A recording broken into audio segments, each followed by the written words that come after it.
नमस्कार, मी दिनेश कांजी. आपण बघताय न्यूज डंका. म्यानमारचे राष्ट्रपती यू मिन ऑंग लाईंग सध्या 5 दिवसांच्या भारत भेटीवर आहेत.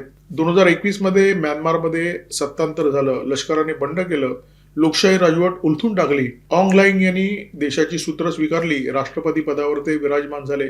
सत्तेवर विराजमान झाल्यानंतर हे महाशय 6 वर्षांनी देशाच्या बाहेर पडलेले आहेत पहिल्या विदेश दौऱ्यासाठी. आणि पहिल्या विदेश दौऱ्यासाठी त्यांनी निवड केलेली आहे भारताची. त्यांची भारत भेट हा एकाच वेळी अमेरिका, चीन आणि बांगलादेश या 3 देशांना धक्का आहे.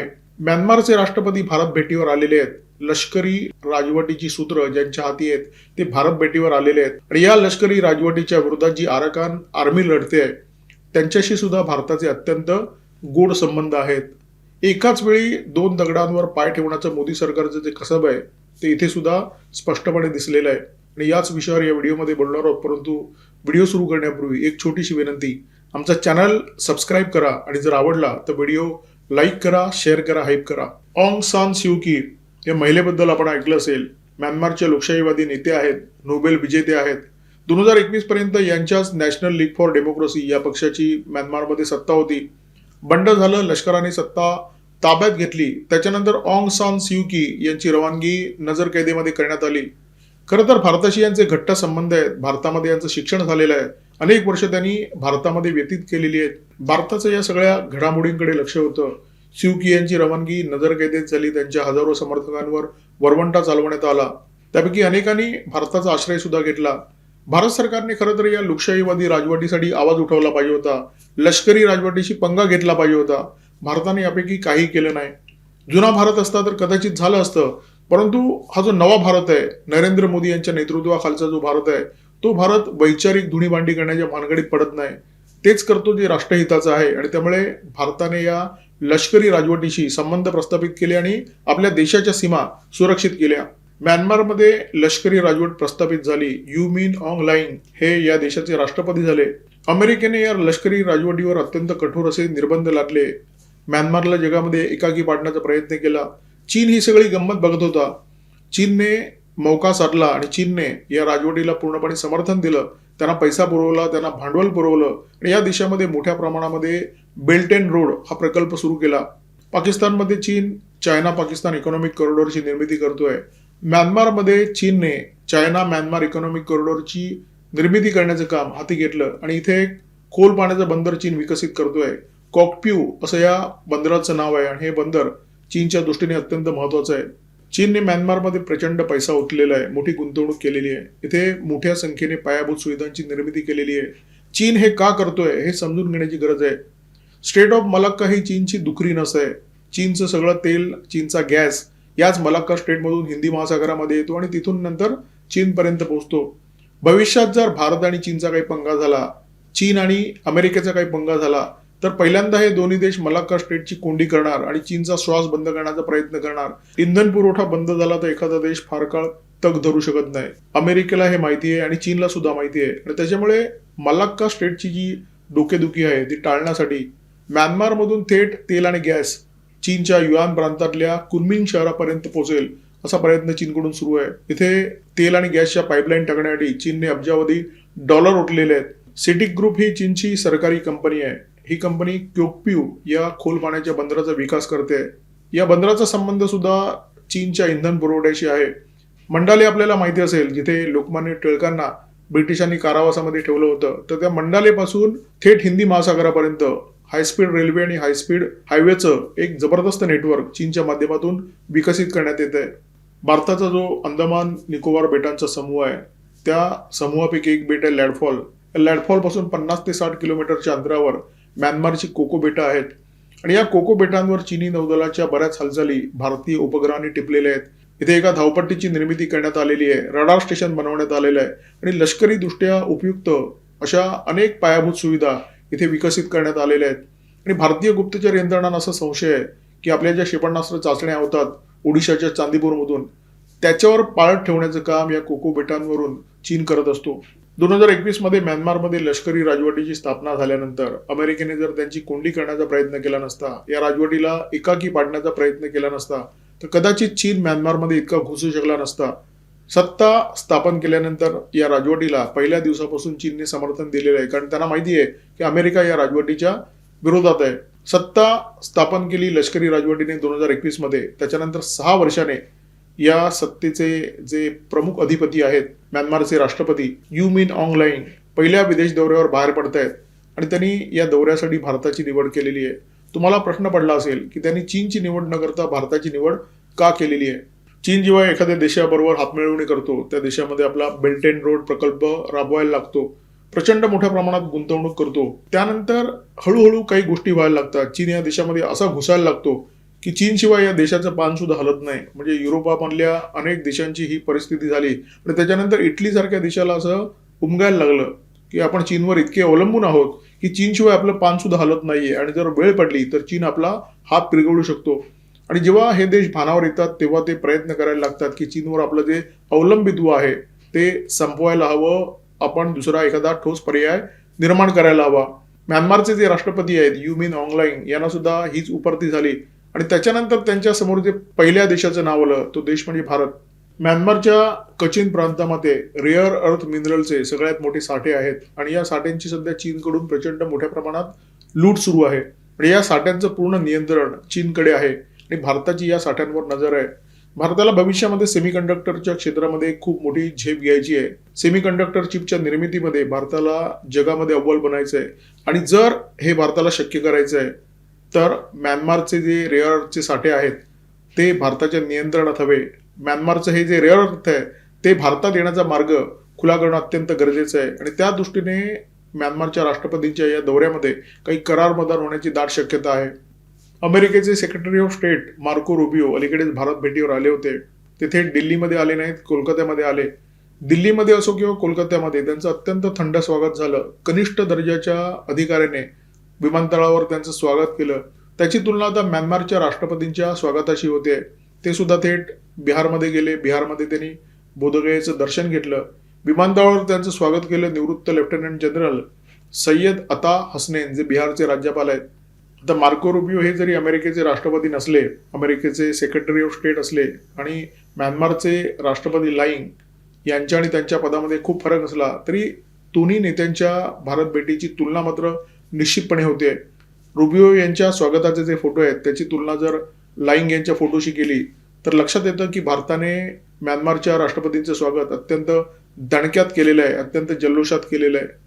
म्यानमारचे राष्ट्रपती लाईंग यांचा भारत दौरा 5 दिवसाचा आहे आणि या दौऱ्यादरम्यान त्यांनी पंतप्रधान नरेंद्र मोदी, परराष्ट्र मंत्री डॉक्टर एस जयशंकर, आपले राष्ट्रीय सुरक्षा सल्लागार अजित डोवाल यांची गाठभेट घेतलेली आहे. या सगळ्या नेत्यांची त्यांनी सविस्तर चर्चा केलेली आहे आणि या भेटीच्या दरम्यान दोन्ही देशांचे संबंध अत्यंत घट्ट होण्याची शक्यता आहे आणि रेअर अर्थच्या प्रांतामध्ये अत्यंत महत्वाचे करार या दौऱ्यामध्ये होणार आहेत.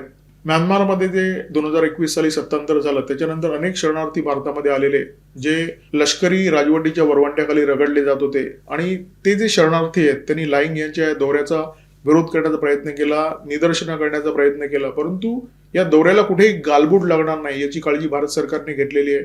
एका बाजूला लाईंग यांच्या राजवटीशी भारत सरकारने अत्यंत घट्ट अशा प्रकारचे संबंध प्रस्थापित केलेले आहेत आणि दुसऱ्या बाजूला म्यानमारमध्ये लष्करी राजवटीला आव्हान देणारी जी आराकान आर्मी आहे, ज्या आराकान आर्मीने म्यानमारच्या रखाईन प्रांतातून लष्करी राजवट समूळ उकडून फेकून दिलेली आहे, त्या आराकान आर्मीशी सुद्धा भारत सरकारचे अत्यंत घनिष्ठ संबंध आहेत. सतत चर्चा होत असतात, सतत गाठीभेटी होत असतात. अनेकदा ही मंडळी दिल्लीमध्ये येऊन भारत सरकारशी चर्चा करत असतात. आता लष्करी राजवट आणि आराकान आर्मी यांच्याशी दोघांशी संबंध ठेवणं ही भारताची गरज आहे. राष्ट्रहिताच्या दृष्टीने ते अत्यंत आवश्यक आहे आणि त्या दृष्टीने या दोन्ही गटांबरोबर संबंध ठेवताना भारत सरकारने एक अफलातून समतोल साधलेला आहे. पंतप्रधान नरेंद्र मोदी, आपले परराष्ट्र मंत्री डॉक्टर एस जयशंकर, गृहमंत्री अमित शहा आणि राष्ट्रीय सुरक्षा सल्लागार अजित डोवाल यांची ही जी मुत्सद्दीगिरी आहे ना, ती चौकटीच्या बाहेरची मुत्सद्दीगिरी आहे. भारताने अशा प्रकारची मुत्सद्दीगिरी आतापर्यंत कधी वापरलेली नव्हती आणि त्याच्यामुळे सगळं जग हैराण आहे की ही मंडळी करतायत तरी काय. ईशान्य भारतामध्ये अनेक दहशतवादी गट कार्यरत आहेत. उल्फा आहे, NSCN आहे आणि या गटांना चीनकडून रसद मिळत असते आणि हे जे गट आहेत ते म्यानमारच्या माध्यमातून भारतामध्ये घुसखोरी करत असतात, अंमली पदार्थ आणि शस्त्रांची तस्करी करत असतात आणि भारतामध्ये उपद्रव निर्माण करण्याचा प्रयत्न करत असतात. या गटांना जर तुम्हाला रोखायचं आहे तर म्यानमारमधली जी लष्करी राजवट आहे ना ती तुमच्या अत्यंत उपयोगाची आहे. रखाईन प्रांतामध्ये अराकान आर्मीचं वर्चस्व आहे आणि या अराकान आर्मीच्या प्रदेशामध्ये भारताचे अनेक महत्वपूर्ण प्रोजेक्ट आहेत. त्यामध्ये कलादानचा जो प्रोजेक्ट आहे तो अत्यंत महत्वाचा प्रोजेक्ट आहे. कोलकात्याला म्यानमारच्या सितवे बंदराला जोडणारा हा प्रोजेक्ट आहे. कलादान ही नदी आहे आणि या नदीच्या माध्यमातून कोलकात्याला ईशान्य भारताशी जोडण्याचा हा प्रयत्न आहे. म्यानमार भारतासाठी अत्यंत महत्वपूर्ण आहे, कारण आपल्याला माहिती आहे ईशान्य भारताला उर्वरित भारताशी जोडणारा जो सिलिगुडी कॉरिडॉर आहे तो एकमेव चिंचोळा पट्टा आहे, ज्या चिंचोळा पट्ट्याच्या माध्यमातून ईशान्य भारत उर्वरित भारताला जोडला जातो. त्याला पर्यायी मार्ग म्हणून हा कलादान प्रोजेक्ट भारत निर्माण करतोय. कोलकात्यातून तुम्ही म्यानमारच्या सितवे बंदरापर्यंत जाता आणि तिथून रस्ता मार्गे थेट मिझोरामपर्यंत ईशान्य भारताला थेट थायलंडशी जोडणाऱ्या ट्रायलॅटरल हायवे प्रकल्पावर सुद्धा भारत काम करतोय. मणिपूरच्या मोरेमधून हा प्रकल्प सुरू होतो आणि तिथून थेट म्यानमार मार्गे थायलंड म्हणजे भारताला थेट दक्षिण पूर्व आशियाशी जोडणारा हा प्रकल्प आहे. भारताचा दक्षिण पूर्व आशियाशी जो व्यापार आहे, हा जर रस्ता तयार झाला, हा जर हायवे तयार झाला तर तो व्यापार कितीतरी पटीने वाढणार आहे आणि किफायतशीर होणार आहे. म्यानमारमध्ये जी लष्करी राजवट सत्तेवर आहे त्या राजवटीच्या विरोधात 3 दहशतवादी गट सध्या कार्यरत आहेत. एकतर युनायटेड वा स्टेट आर्मी हा चीनच्या प्रभावाखालील दहशतवादी गट आहे. चीन थायलंड सीमेजवळ हा कार्यरत असतो आणि हा जो गट आहे तो ईशान्य भारतातल्या दहशतवादी गटांना रसद पुरवण्याचं काम करतो, अर्थात चीनच्या सूचनेवरून. रिसर्च अँड अनालिसिस विंगची या गटावर अत्यंत बारीक नजर आहे. दुसरा गट काचिन इंडिपेंडन्स आर्मी हा जो गट आहे त्याच्या प्रभावाखाली म्यानमारमध्ये जी रेअर अर्थ मिनरल आहेत ते क्षेत्र येतं आणि त्याच्यामुळे हा गट अत्यंत महत्वाचा आहे. या गटाशी आपले छुपे संबंध आहेत. हे जे दोन्ही गट आहेत ते थेट चीनच्या प्रभावाखालील गट आहेत आणि दुसरा जो गट आहे कचिन इंडिपेंडन्स आर्मी याच्याशी भारत सरकारने अप्रत्यक्षरित्या संबंध ठेवलेले आहेत, कारण मी तुम्हाला सांगितलं की रेअर अर्थच्या साठ्यांवर यांचं थेट नियंत्रण आहे. आणि तिसरा जो गट आहे तो अराकान आर्मीचा, जो मिझोराम सीमेच्या जवळपास त्याचं प्रभाव क्षेत्र आहे आणि या प्रभाव क्षेत्रामध्ये भारत आणि चीनचे 2 महत्वाचे प्रकल्प येतात. एकतर कलादान प्रकल्प मी तुम्हाला सांगितला आणि दुसरा चीनचा एक अत्यंत महत्वाचा प्रकल्प म्हणजे क्योक्फ्यू बंदर. हे खोल पाण्याचं बंदर चीनच्या दृष्टीने अत्यंत महत्वाचं आहे. चीन हे बंदर विकसित करण्याचा प्रयत्न करतोय. या बंदराचं काम सुरू आहे, अद्याप पूर्ण झालेलं नाहीये. म्यानमारच्या रखाईन प्रांतामध्ये वर्चस्व असलेल्या अराकान आर्मीचा रोहिंग्या मुसलमानांशी सुद्धा जबरदस्त पंगा आहे आणि त्याचं कारण म्हणजे म्यानमारची लष्करी राजवट. 2017 मध्ये म्यानमारच्या राजवटीने रोहिंग्या मुसलमानांना चांगलं सोलपडून काढलं आणि त्यांना हकलून दिलं. परंतु नंतर एका टप्प्यावर त्यांच्या लक्षात आलं की अराकान आर्मीचं वर्चस्व जबरदस्त वाढतंय आणि त्यांचा हिशोब करण्यासाठी त्यांनी या रोहिंग्या मुसलमानांना शस्त्रसज्ज केलं आणि अराकान आर्मीच्या विरोधात कामाला लावलं. आणि त्यामुळे अराकान आर्मीचे जे लोक आहेत त्यांना लष्करी राजवटीबद्दल जितका संताप आहे तितकाच संताप या रोहिंग्या मुसलमानांबद्दल सुद्धा आहे. म्यानमारमध्ये जेव्हा लष्करी राजवट नव्हती, लोकशाही राजवट होती आणि भारतात मोदी सरकार नवं सत्तेवर आलं होतं, त्या दरम्यान भारताच्या लष्कराने म्यानमारच्या लष्कराबरोबर हातमिळवणी केली आणि अराकान आर्मीच्या विरोधात एक खूप मोठी मोहीम उघडली होती. या मोहिमेचं नाव ऑपरेशन सनराईज. आणि त्याच्यानंतर अराकान आर्मीने सुद्धा भारताशी पंगा घ्यायचं ठरवलं. म्यानमारमध्ये भारताचे जे प्रकल्प आहेत, विशेष करून कलादान प्रकल्प, या प्रकल्पावर जोरदार हल्ले सुरू केले आणि त्याच्यानंतर भारत सरकारच्या लक्षात आलं की अराकान आर्मीशी पंगा घेऊन उपयोगी नाहीये, यांच्याशी समेट केला पाहिजे, हातमिळवणी केली पाहिजे, तेच भारताच्या हिताचं आहे. 2021 मध्ये म्यानमारमध्ये लष्करी राजवट आली. 2023 मध्ये अराकान आर्मीने ही लष्करी राजवट उखडून फेकून देण्यासाठी ऑपरेशन 1027 सुरू केलं. या 1027 मध्ये 2 आकडे आहेत. पहिला आकडा आहे 10. हा जो आकडा आहे तो वर्षाचा 10वा महिना म्हणजे ऑक्टोबर, आणि दुसरा जो 27 आकडा आहे ती तारीख आहे. म्हणजे 27 ऑक्टोबर 2023 हा उठाव सुरू झाला. त्यामुळे या ऑपरेशनचं नाव ठेवण्यात आलं ऑपरेशन 1027. ही जबरदस्त मोहीम होती अराकान आर्मीची. या मोहिमेला प्रचंड मोठे यश मिळालं. म्यानमारच्या एका मोठ्या भूभागावर, विशेष करून रखाईन प्रांतावर अराकान आर्मीचं पूर्णपणे वर्चस्व निर्माण झालं आणि भारताच्या सीमेला लागून पलेतवा नावाचं एक शहर आहे, ते शहर अराकान आर्मीने पूर्णपणे ताब्यात घेतलं. आणि हे शहर भारताच्या दृष्टीने अत्यंत महत्वाचं होतं, कारण कलादान प्रकल्प भारताचा जो आहे त्या प्रकल्पात या शहराचं महत्व खूप मोठं आहे. भारताची एक गोष्ट लक्षात आली की अराकान आर्मीशी चर्चा केल्याशिवाय म्यानमारमध्ये भारताचे जे प्रकल्प आहेत ते सुरक्षित होणार नाहीत. म्हणून 2024 मध्ये आपलं परराष्ट्र मंत्रालय आणि आपले राष्ट्रीय सुरक्षा सल्लागार भारताचे जेम्स बॉन्ड अजित डोवाल यांनी पुढाकार घेतला. अराकान आर्मीची राजकीय शाखा आहे युनायटेड लीग ऑफ अराकान, या पक्षाच्या नेत्यांना दिल्लीमध्ये पाचारण करण्यात आलं, त्यांच्याबरोबर चर्चा करण्यात आली आणि या चर्चेनंतर अराकान आर्मीच्या नेत्यांनी, युनायटेड लीग ऑफ अराकानच्या नेत्यांनी भारताला आश्वस्त केलं की म्यानमारमध्ये जे भारताचे प्रकल्प आहेत त्यांना आम्ही कोणत्याही प्रकारे धक्का लावणार नाही आणि अर्थातच भारताने सुद्धा त्यांना आश्वासन दिलं असेल की तुमच्या हिताला धक्का लागेल असं भारताकडून काहीही होणार नाही. भारत सरकारने आणखी एक काम केलं. Indian council of world affair नावाची आपली एक संस्था आहे, सरकारी संस्था आहे. या संस्थेच्या माध्यमातून आराकान आर्मीच्या नेत्यांना संघराज्य पद्धत, लोकशाही, राजकीय शिष्टाचार वगैरे वगैरे बद्दल प्रशिक्षण देण्याची सुरुवात झाली. म्हणजे आराकान आर्मीशी आपले जे संबंध आहेत ते अधिक घट्ट करण्याच्या दिशेने भारत सरकारने आणखी एक महत्वाचं पाऊल टाकलं. आता हे सगळं घडत असताना म्यानमारची जी राजकीय राजवट होती त्यांची नजर सुद्धा या सगळ्या घटनाक्रमाकडे असणार, त्यांचं सुद्धा गुप्तचर खातं असणार, त्यांची सुद्धा नजर भारतावर असणार. ते गप्प का होते?